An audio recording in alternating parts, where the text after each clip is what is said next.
बाबा रामदेव जी के शिष्य हैं। ओ, आपने कोई रिकॉर्ड बनाया है पुशअप का? आपने भी कितना पुशअप? 25,000 पुशअप्स करते हैं। 10 घंटे 10 घंटे 25,000 पुशअप्स। और पाकिस्तान का वर्ल्ड रिकॉर्ड तोड़ा है इस तरह से पुशअप्स लगा के, रिस्ट पुशअप्स जी 2100 का था। लगती है महाराज जी, बड़ा कठिन होता है। आकर के दिखाओ, वो इसको थोड़ा सा बैठो। वो आप महाराज जी गुरुकुल में पढ़े हैं, पतंजलि स्वामी रामदेव जी के शिष्य हैं, वही आचार्य प्रथम ऋषि दादा गुरु हैं।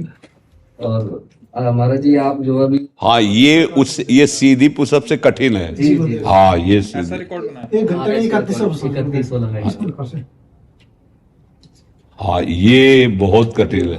ऐसे हाँ। दोनों उछल के महाराज दोनों पैरों हाँ। चारों हाथ पैर ऊपर में से मारते हैं। हाँ, नहीं नहीं, महाराज जी अभी अपना ये ऑनलाइन काफी लोगों को 4-5 लाख लोगों को हाँ। पूरा ऑनलाइन ट्रेनिंग देते हैं। हाँ। जो युवा महाराज जी परेशान थे, हाँ। बोले स्वास्थ्य की दृष्टि से या ब्रह्मचर्य नष्ट होने के कारण हम शरीर नहीं बना सकते, हाँ। तो महाराज जी उन्होंने पूरा अपना भाई जी से सीखा और है। सबसे बढ़िया बड़ी अच्छा बात ये है कि लोगों के लिए उदाहरण कि बिना मांस खाए, बिना जी, जी। अंडा खाए, बिना मछली खाए हमारा शरीर बलवान है जी, जी। और हम स्वस्थ हैं। ये प्रमाण, जिन लोगों को भ्रम है तो एक बार बॉडी देखो, जो इसने कभी मांस नहीं खाया, अंडा ने, क्योंकि संतों का आश्रित कोई ऐसा काम थोड़ी करेगा। जी, जी। तो जो, हाँ, और पूरा बल, पूरा, और जैसे लोग कहते हैं ये नहीं बनेंगे, तो ये भी दिखा दिया करो कि कैसे, हाँ, ये, हाँ। तो देखो इससे क्या है, इससे हमारी समाज को जो हम चिल्ला चिल्ला के कह रहे हैं कि आप मांस मत खाओ, मछली मत खाओ, तो वो कहते हैं हम बलहीन हो जाएंगे।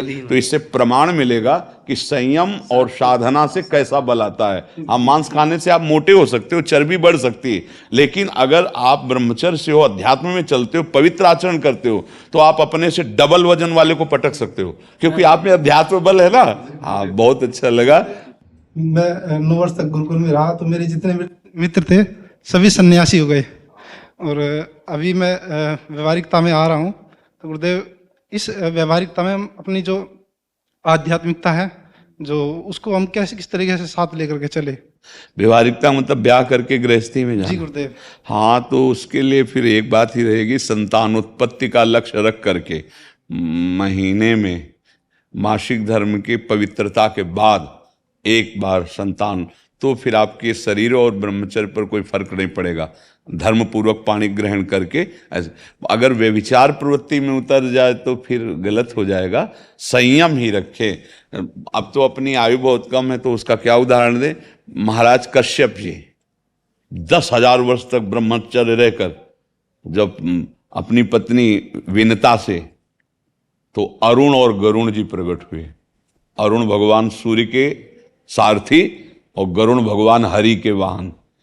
तो ऐसे भजन और सत्य पूर्वक तो देश भक्त संतानें होंगी, भगवत भक्त होंगी, संयमी होंगी, तो ये कोई हानि का विषय नहीं गृहस्थ धर्म पर। बस ध्यान ही रखना है कि संयम रहे, उसमें भी संयम का बर्ताव रहे, नहीं तो फिर वो तेज नहीं रह जाएगा, वो बात नहीं रह जाएगी।